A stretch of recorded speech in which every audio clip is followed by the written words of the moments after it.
Selamat pagi, Om Swastiastu.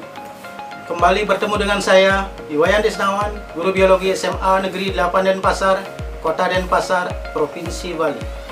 Semoga sahabat belajar semua dalam keadaan sehat walafiat.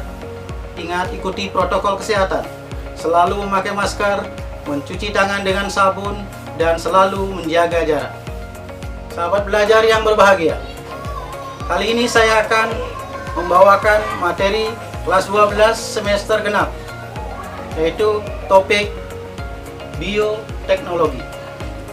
Secara definisi dapat saya paparkan bahwa bioteknologi adalah salah satu cabang ilmu biologi yang mempelajari tentang pemanfaatan makhluk hidup kecil atau mikroorganisme untuk menghasilkan barang dan jasa untuk memenuhi kebutuhan hidup manusia.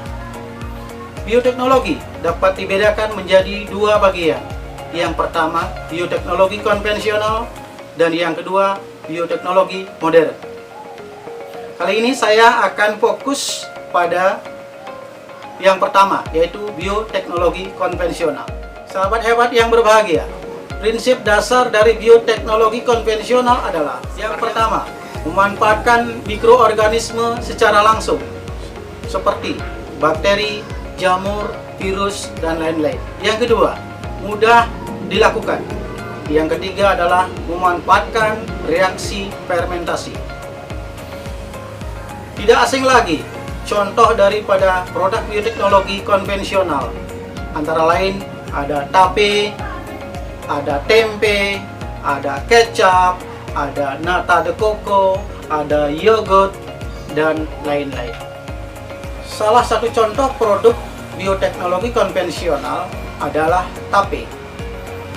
Tape terbuat dari bahan karbohidrat seperti singkong, beras ketan, ketan hitam, dan juga bahan-bahan lain yang banyak mengandung karbohidrat. Bahan itu difermentasi oleh sejenis jamur, yaitu Saccharomyces cerevisiae, atau di masyarakat sering disebut dengan nama ragi. Jamur itu akan menghasilkan sejenis enzim yang dapat merubah karbohidrat menjadi asam asetat dan menghasilkan hasil sampingan berupa air, alkohol, dan juga gula dalam sebuah reaksi yang disebut dengan reaksi fermentasi. Untuk mengoptimalkan reaksi fermentasi pada proses pembuatan tape, saya menawarkan sebuah alat yang saya beri nama disebut dengan fermentor sederhana.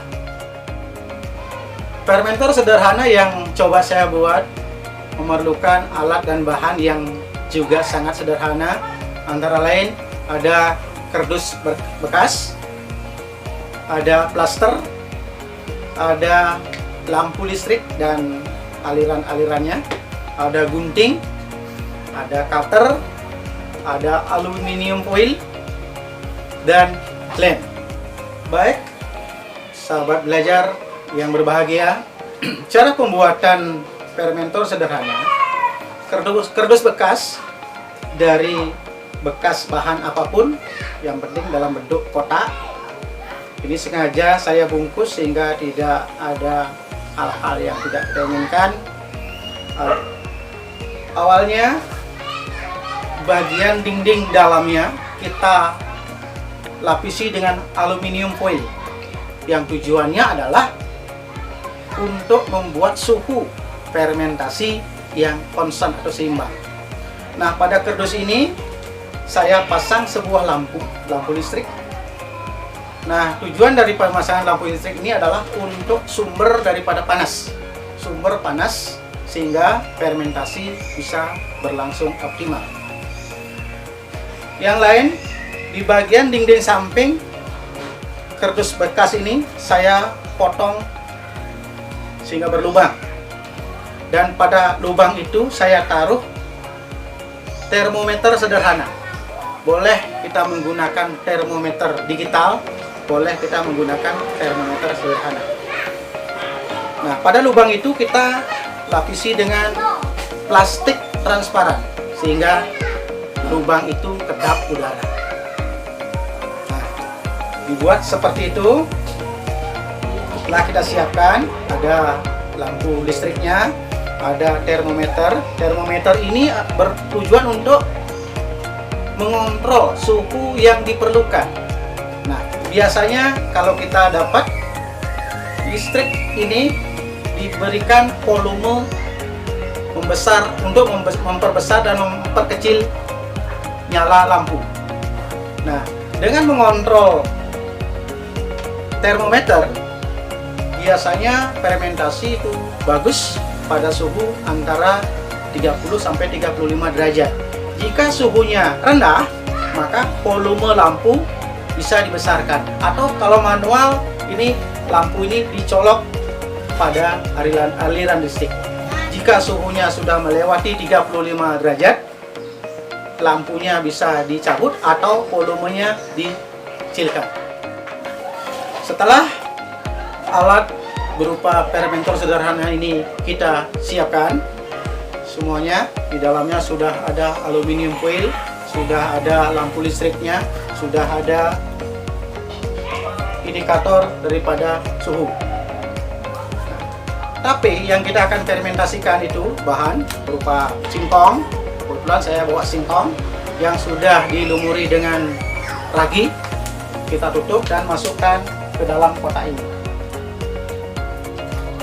Setelah itu kita tutup rapat kotak ini, kita lapisi dengan plaster, pojok-pojoknya kita lapisi dengan plaster sehingga kotak ini kedap udara. Nah, setelah itu kita aliri dengan aliran listrik. Kelihatanlah fermentor itu nyala dan kita bisa melihat suhu yang ada di dalam ruangan kotak ini. Jika suhu di kotak ini rendah atau kurang daripada 30 derajat, maka volume daripada lampu bisa kita besarkan. Atau kalau manual, kita masukkan, colok lampunya. Jika suhu yang ada di ruangan ini lebih tinggi daripada 35 derajat, volume nyala lampu bisa kita kecilkan. Atau manual, aliran listrik itu bisa kita cabut.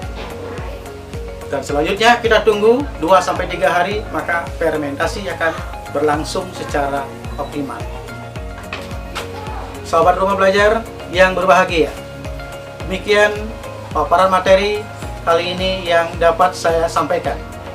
Namun sebelum kita akhiri, saya mencoba untuk menyimpulkan hal-hal sebagai berikut. Yang pertama, pemanfaatan makhluk hidup kecil, mikroorganisme, untuk menghasilkan barang dan jasa dapat meningkatkan kesejahteraan hidup manusia. Yang kedua, fermentor sederhana dapat mengoptimalkan proses fermentasi pada pembuatan tape. Baik, sahabat rumah belajar yang hebat, sebelum kita akhiri pertemuan ini, saya mohon kalian untuk menjawab soal-soal latihan di bawah ini.